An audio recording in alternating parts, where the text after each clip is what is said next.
الحمد لله حمدا كثيرا طيبا مباركا فيه مباركا عليه كما يرضى عنا ربنا. يا ربنا لك الحمد كما ينبغي لجلال وجهك ولعظيم سلطانك. سبحانك اللهم لا أحصي ثناء عليك أنت كما أثنيت على نفسك. أشهد أن لا إله إلا الله وحده لا شريك له لا ند له ولا حد له ولا ضد له فلا راد لحكمه ولا معقب لقضائه ولا رب سواه. ونشهد أن سيدنا ونبينا وسندنا وحبيبنا وطبيبنا وطبيب قلوبنا محمدا عبده ورسوله وصفيه من خلقه وخليله ونبيه ورسوله وصفيه خير نبي أرسله الله للعالم كله بشيرا ونذيرا وداعيا إلى الله بإذنه وسراجا منيرا. صلوات الله وسلامه عليه وعلى آله وصحبه صلاة وسلاما دائمين متلازمين إلى يوم الدين. أما بعد فأعوذ بالله من الشيطان الرجيم. بسم الله الرحمن الرحيم. واتقوا يوما ترجعون فيه إلى الله ثم توفى كل نفس بما كسبت وهم لا يظلمون. صدق الله العظيم. Respected brothers and sisters, Assalamu alaikum wa rahmatullahi wa barakatuh. We thank Allah subhanahu wa ta'ala. Alhamdulillah Rabbil Alameen. This academic year has come to an end. That's a blessing of Allah subhanahu wa ta'ala that He has given us the bounties, many bounties, given us the blessings to seek knowledge. Seeking knowledge is a blessing of Allah subhanahu wa ta'ala. And there are many blessings of Allah, to be honest with you. For some reason, the human mind doesn't go to the certain things. They don't consider certain things to be blessings. And this is when the Sharia, the Prophet of Allah comes and tells us. Because we think, a beautiful car is a blessing. A house is a blessing. Our mind goes towards that. So Prophet of Allah sallallahu alaihi wasallam comes and he tells us, he opens our mind. This is one of the beautiful things about Islam. You have to remember that when you continue to practice, a lot of things will get open in front of you which you didn't have no knowledge of. If you remember at the time of Qadisiyah, the battle took place in the presence of Umar ibn Khattab, in the time of Umar ibn Khattab, in the presence of Sa'd bin Abi Waqqas. Qadisiyah happened in Iran. Okay, nowadays you call it Iran, in the olden days you call it Faris or Furs. So when they went there, an ordinary Bedouin called Rabi'i ibn Amir. Remember this name, Rabi'i ibn Amir. A normal Bedouin. No one recognizes him. If he wasn't this hadith, no one would recognize him. So he went to speak to Rustum. When he went to speak to Rustum, Rustum was the commander. So Rustum looked at him and he laughed. Because the way the companion is to dress, okay? People, they laugh at you. Do you understand? Because they should dress differently. So they looked at him and he saw that this person got patches all over and he's got a sword and the sword is like, it's something that is not going to cut anything, so he laughed at him. Then he goes to him, why are you here? Simple way. Why are you here? Rabi'i ibn Amir, he believes in Allah and he believes in Rasulullah sallallahu alaihi wasallam. He didn't care about Rustum. He said, you got it wrong. The question is not correct. He said, I didn't come here. Allahu ibta'athana. Allah sent me to you. See, the people of knowledge, they have conviction. They are not in doubt. La rayba fi. They don't live in the life of doubt. I think, for example, you just finished your exam. Okay, if you revise properly, you're not 100% sure that that's the answer. Okay, you won't be mudhabdhabina bayna dhalik. Okay, you won't be here and there in between. That's how the people of Iman, they are very firm. He said, no. Allahu ibta'athana. Allah has sent me here. This conversation is very interesting, the way he spoke to him. He said, Allahu ibta'athana. First thing. Now, Rustum was really scared because no one challenged him. You see, this is the thing. You see, the people in the past, there is a very famous saying that, what do you call it? Kalamul muluk, mulukul kalam. That the king has their final say. The king, they have the final say. Literal translation, kalamul muluk means the speech of the king of all speech. Means they have the final say. Kalamul muluk, mulukul kalam. And there's something that you probably heard is that an-nasu ala dini mulukihim. People follow the religion of the king. Means you don't have there's no freedom of speech. There's nothing. They don't exist. Do you understand? So he was really afraid that this Bedouin is challenging me. Okay?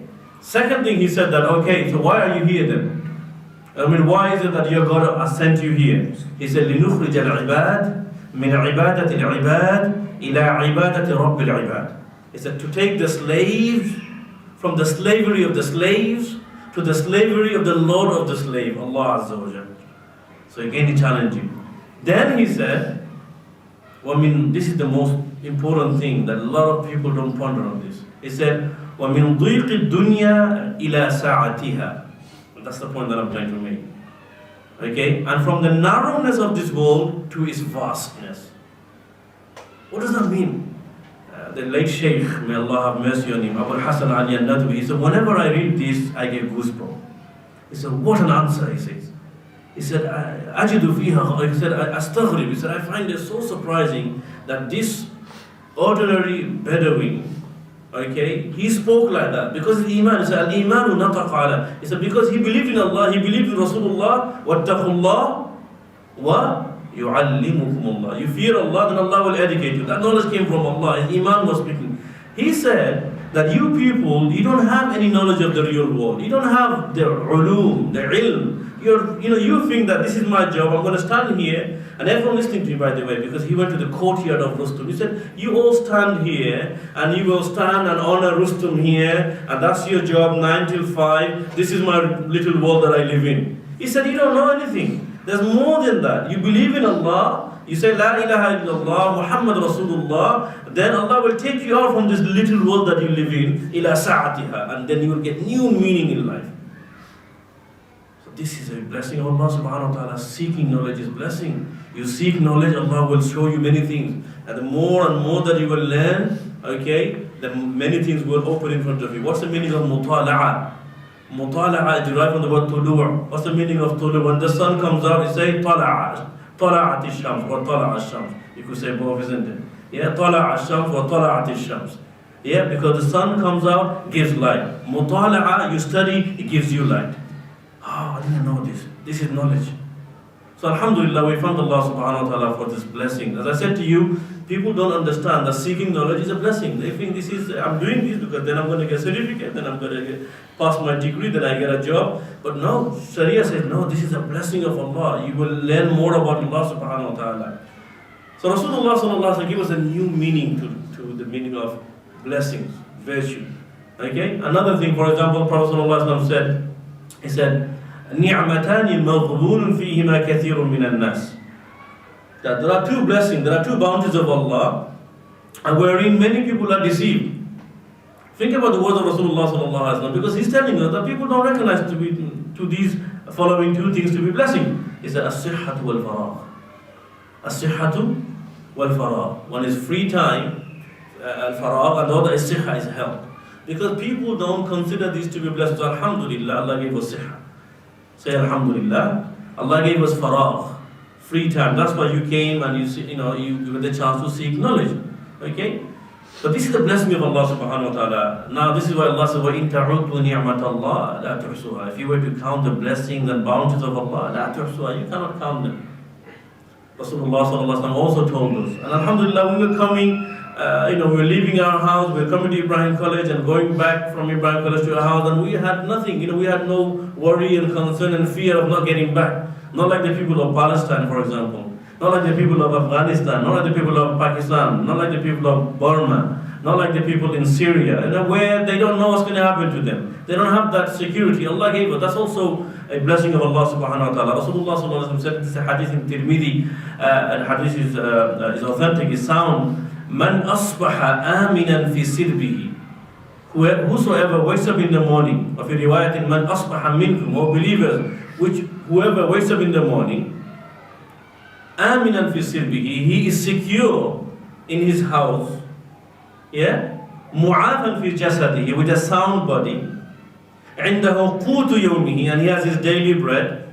فكأنما حيزت له الدنيا بحذافيرها. Then the example of this person, he is like the one who has been given everything in the world in his possession.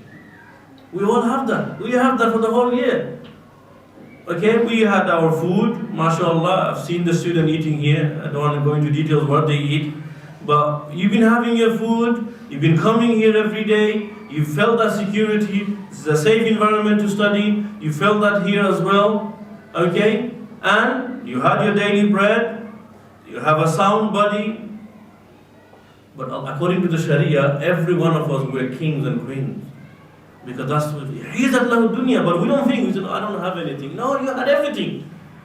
And this is what Rasulullah ﷺ is telling us, that look, recognize the bounties first. So coming back to the point that I was making, that alhamdulillah, we thank Allah that has given us the opportunity to seek knowledge. We thank Allah subhanahu wa ta'ala that He has given us many bounties as well. As I said to you, seeking knowledge is also a blessing of Allah subhanahu wa ta'ala. Rasulullah sallallahu alaihi wasallam said in another hadith, again it's from Tirmidhi, you probably heard this before, he said, "Ad-dunya mal'unatun wa mal'unun ma fiha," that the whole world is cursed, and whatever contains in this world is also cursed.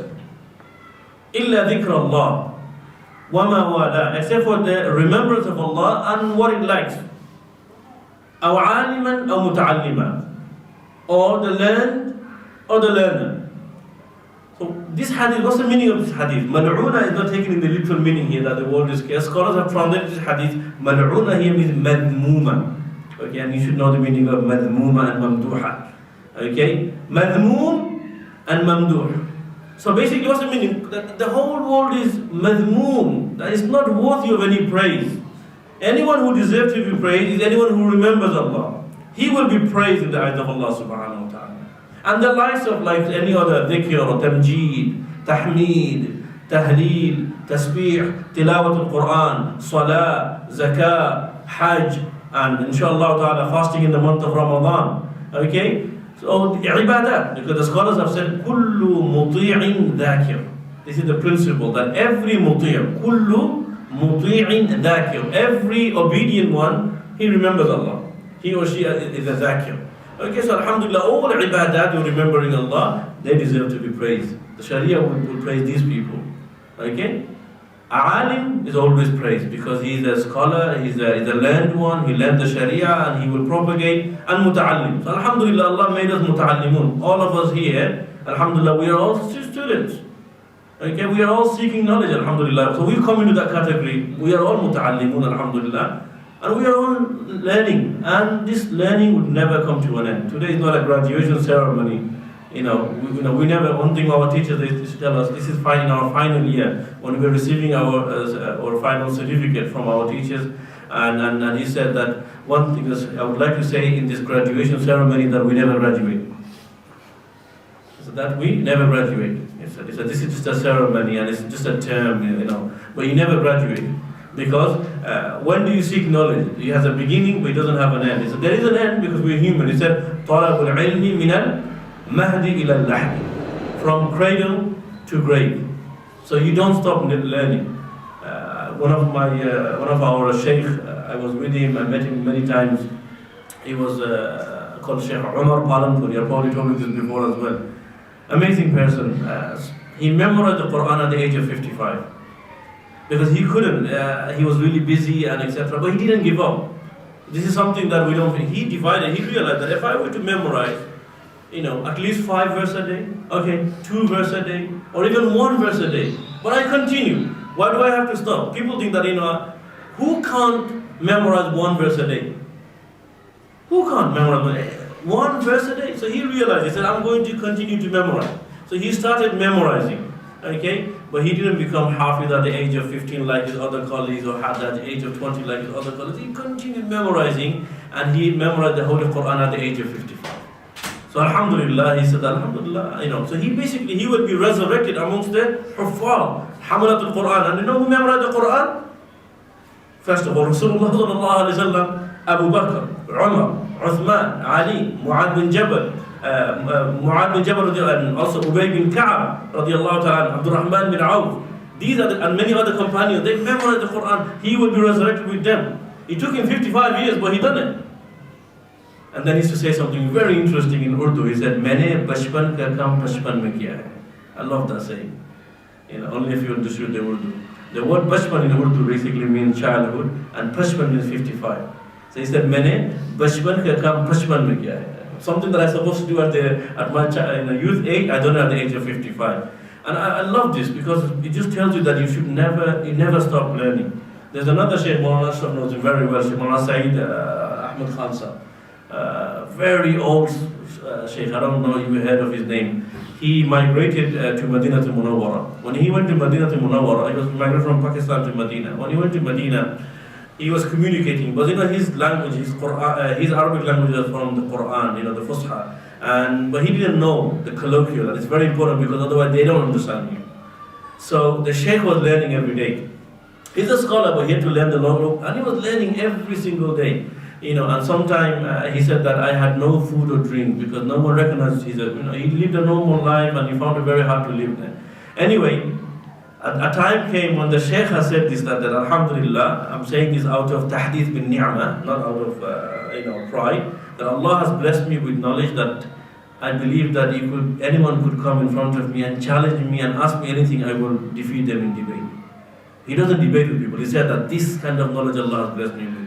Any hadith, any Quran, any tafsir you bring in front of me, any fiqh that, I have a say in this. He said that to the scholars on the ulama. So that kind of knowledge Allah has blessed me. One of his khadim narrates this, Allahu A'lam. He says that we asked the Shaykh, would you like to be buried in Jannatul Baqi? He said, that's not your choice, it's not your decision. If Allah decides, then I will be buried. So when he passed away, they refused to bury him in Jannatul Baqi. So he was going towards, basically they said, they send him back to Pakistan. So they put him, and one of his wasiyah was that wherever they decide to bury me, I will be buried. Okay? But don't send him back to Pakistan. He doesn't believe, he wanted to be buried anywhere in Mecca or Medina. So they said that in Ammatul Qabr, go anywhere. So he was going there. As he was going there, one of the wazir was coming, one of the royal family was coming. And he said, whose body is this? He said, this is Sheikh Saeed Ahmad Khan. He said, he doesn't, where are you taking him? To the normal graveyard. He said, no, he has to be buried in Baqi. So U-10 came back, he was buried in Baqi. These are the people of knowledge. I don't have time to elaborate how he, received knowledge in Medina and the struggle that he went through. Anyway, what I'm trying to say is that, alhamdulillah, the people of knowledge, they are always respected. The people who seek knowledge, Allah subhanahu wa ta'ala, at the beginning, the end, Allah subhanahu wa ta'ala respects them. This Shaykh, he had in his passport student of knowledge. He is a scholar. He said that I'm ready to debate anyone, bring them in front of me. But he said, no, I am a student of knowledge. So this is from cradle to grave. So alhamdulillah, Allah has blessed us to seek knowledge. This is a blessing of Allah subhanahu wa ta'ala. So coming back to the hadith of Rasulullah sallallahu alaihi wasallam, he said that the world is cursed and whatever it contains, except for the remembrance of Allah and except for students. So as students, they are praised in front of Allah. Our scholars, our asatiza, may Allah subhanahu wa ta'ala elevate the status. Those of them have passed away, and those of them are living, may Allah subhanahu wa ta'ala bless them and grant them more in knowledge. They always used to tell us that whenever we used to go to madrasa or we used to go back after a holiday, especially the Ramadan holiday used to be the longest one, the first nasiha they said, look, students, talib ilm, ye mehman rasool hai. The students, remember, you are duyuf Rasulillah. You are all the special guest of Muhammad sallallahu alaihi wasallam. So we are the guest of Rasulullah sallallahu alaihi wasallam. So Allah subhanahu, this is a fantastic opportunity Allah subhanahu wa ta'ala gave us this. So throughout the whole year we're seeking knowledge. We were the guest of Rasulullah sallallahu alaihi wasallam. And again, we are not one of those who are cursed, mal'oon in the eyes of Sharia. We are mamduh in the eyes of Sharia. We are not madmoom in the eyes of Sharia. And alhamdulillah, this is something again we need to thank Allah subhanahu wa ta'ala for. This is also a blessing of Allah azza wa jal, that Allah subhanahu wa ta'ala gave us this opportunity. Now the next point that I would like to make is that, remember, when it comes to seeking knowledge, you have to travel. You only travel very little. I don't know how far you travel, what's the distance from here to Ibrahim College to your house. Okay, but some of you, mashallah, have been to certain areas. Okay, I know that they come from very far. But not compared to the scholars in the past. One Sahabi of Rasulullah sallallahu alaihi wasallam, he traveled from Medina to Sham, to Syria. When he went to Jabir ibn Abdullah radiallahu ta'ala, Jabir ibn Abdullah, he went to Syria. And he said to this scholar, he said, he's also a Sahabi, he said, is it true that you heard this hadith directly from Prophet sallallahu alaihi wasallam? He said, yes. He said, I heard it via two persons. So if I hear from you, then my chain of transmission is more shorter. Sanadun Ali is something that the scholars used to desire. Okay, Abdullah bin Mubarak on his deathbed, they asked him that Abdullah bin Mubarak, first of all, Abdullah bin Mubarak, who is he? He is the student of Imam Abu Hanifa rahimahullah ta'ala. He's the teacher of Imam Bukhari rahimahullah ta'ala. No one has ever criticized Abdullah bin Mubarak. All other scholars have been criticized, okay, except for Abdullah bin Mubarak. Can you believe it? Even the like of Imam Malik was criticized by some. It's not wrong. I mean, they were wrong obviously because but people criticized Imam Malik. People criticized Imam Abu Hanifa. People criticized Imam Shafi. People criticized Imam Ahmad. No one criticized Abdullah bin Mubarak. So anyway, on his deathbed they asked him that, Shaykh, ماذا تشتهي? Do you desire something? So people say, yes, give me a glass of water. I would like to, people, if you go to the deprived countries, then they ask for amazing things. I would like to taste some grapes. But they don't get all this, you see. I haven't tasted this, can you get me, etc. So they asked him, would you like something, Shaykh? He said, yes. He said, what? He said, Baytun khali wa sanadun ali. So I would like you to leave me alone, and I would like Baytun khali and wa sanadun ali. That's his very popular saying, that I would like, when it comes to change of transmission, I want to get higher change of transmissions, and I would like an empty house so I could contemplate. He's a muhaddith, so that's what he desires. A muhaddith, they want a place where they could study, and they want the change of transmission. These people were serious students of knowledge. So Abdullah bin Mubarak, rahimahullah ta'ala, I was saying something before I went to Abdullah bin Mubarak. What was I saying? Jabir bin Abdullah, he went to Syria, and he said that, did you hear? He said, yes, I heard this hadith directly from the Prophet sallallahu alaihi wasallam. He said, can you narrate to me? He said, Jabir, did you come from Medina all the way from there just for this reason? He said, Wallahi, only for this reason. I don't want anything else. These are the people of knowledge. So how much did we travel?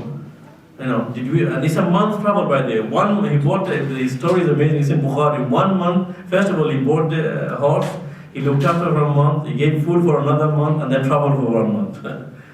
And then he had to come back. He heard the hadith, he said, thank you very much, I'm going back to Medina, and he came back.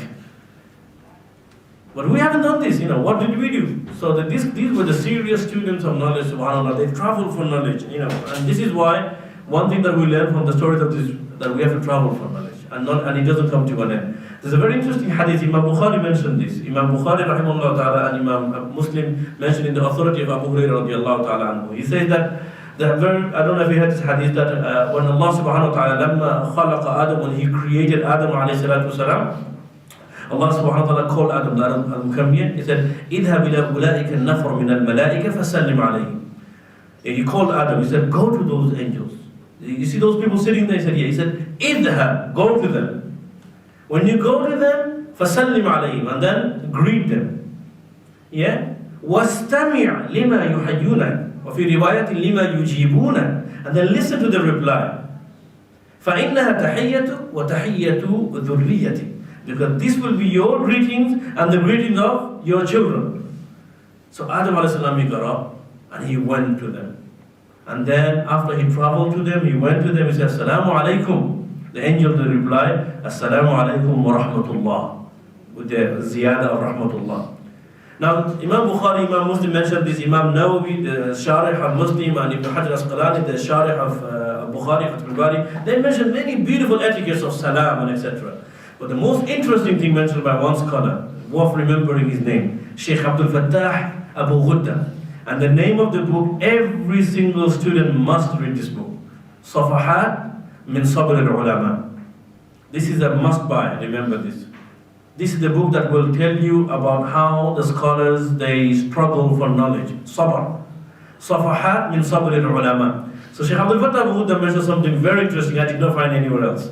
He said, this hadith tells you something. It tells you that you have to travel for knowledge. Adam alayhi salam was sitting. Allah said, get up, go over there. Idhab ila ulaika an-nafar. Go to them, convey your salam, and then listen. Student, you have to listen. He said, then listen to the reply, and then learn, and that's going to give you the salam. He said, this Adam alayhi salam. So salam and seeking knowledge started right from the creation of Adam alayhi salam. We have to travel. There has to be rihla. There has to be traveling. رحلة لطلب الحديث للقرآن للتفسير and etc. You have to travel, and this is why Adam alayhi salam, he traveled, and this is why the Prophet sallallahu alaihi wasallam said, "Man kharaja." The khuruj has to be there. You have to do khuruj. Without khuruj, the knowledge, you will have no barakah in this knowledge. You could get some ma'lumat, yes, okay, download and read, no problem. But the barakah of knowledge is al-khuruj. Man kharaja fi talab al-ilm, fahuwa fi sabilillah. The one who goes out to seek knowledge, this person is in the path of Allah. Every one of us are in the path of Allah. Hatta yarji', until he returns home. If you could understand this hadith, you will say, let's continue studying. We want to carry on coming to Ibrahim College even in the month of Ramadan. Because when you go back home, you're not in fi sabilillah anymore. But when you're coming and seeking knowledge, then you are getting reward just like the mujahideen and the mujahidat. You are getting the reward that you are in fi sabilillah hatta yarji', unless this person returns home. So alhamdulillah, and this is why Imam Shafi rahimahullah ta'ala, he said in his very popular poetry that you know, سافر تجد عوضا عمن تفارقه وانصر فإن لذيذ العيش في النصر. So there are two things Imam Shafi mentioned. If you really want to seek knowledge, you have to traveling and suffering, or traveling and struggling. These two things have to happen. If someone is getting knowledge with raha, in his, the person didn't leave his comfort zone and is getting knowledge with ease, Imam Shafi said, I'm afraid I don't think he's getting knowledge. Because you can't. You have to have man kanat lahu bidayatun muhriqa nihayatuhu mushriqa. He said in the beginning he has to be burning, hariq, fire, muhriq, burn yourself, give everything that you have. Okay? Don't sleep in the night. بقدر الكد تكتسب المعالي ومن طلب العلا, finish it off, سهير الليالي. If you really want lofty positions, you have to have kaddan. There has to be struggle. There has to be suffering. You have to go through all that. Because if you don't, Imam Shafi is saying that I don't think this person is seeking knowledge. Because that's not the way our aslaf, our pious predecessors sought knowledge. They never got knowledge like this. They went through a lot of difficulty. So another Imam Ahmad bin Hanbal rahimahullah ta'ala, he said, the one who has bidayah muhriqa, the one who has a burning beginning, he will have a very happy ending. And then there's a very famous proverb in Arabic, لا راحة إلا بعد التعب. You could only appreciate comfort if you go through some discomfort. So alhamdulillah, whatever discomfort you had at Ibrahim College, whatever struggle and traveling that you have done, sometimes traffic, sometimes the trains are coming, sometimes the train is here but you just have to squeeze in and stand, sometimes you have to go through the foul smell that people have, yes I know that, you have to go through all that, sometimes the traffic, sometimes it's very difficult to wake up, and sometimes it's rain, all sort of circumstances. Alhamdulillah, in the eyes of Sharia, you are all praised. Allah will not forget, inshallah ta'ala, Allah subhanahu wa ta'ala and the angels of Allah, they don't forget this. You will be rewarded for this, but that's how you seek knowledge. So we thank Allah subhanahu wa ta'ala for this, that He has given us the opportunity to seek knowledge. Now we need to now act upon this knowledge. And the final hadith I will end, inshallah ta'ala. There's actually it's not a hadith, but it's a hadith, because it's narrated by Ali radiallahu ta'ala anhu. And when a sahabi narrates a hadith, it's called mawquf. If it's his own word, it's called mawquf. And if he narrates from the Prophet sallallahu alaihi wasallam, then it becomes marfu'. You'll study this inshallah ta'ala, hopefully next year if you have usul al-hadith. Do they have usul al-hadith next year?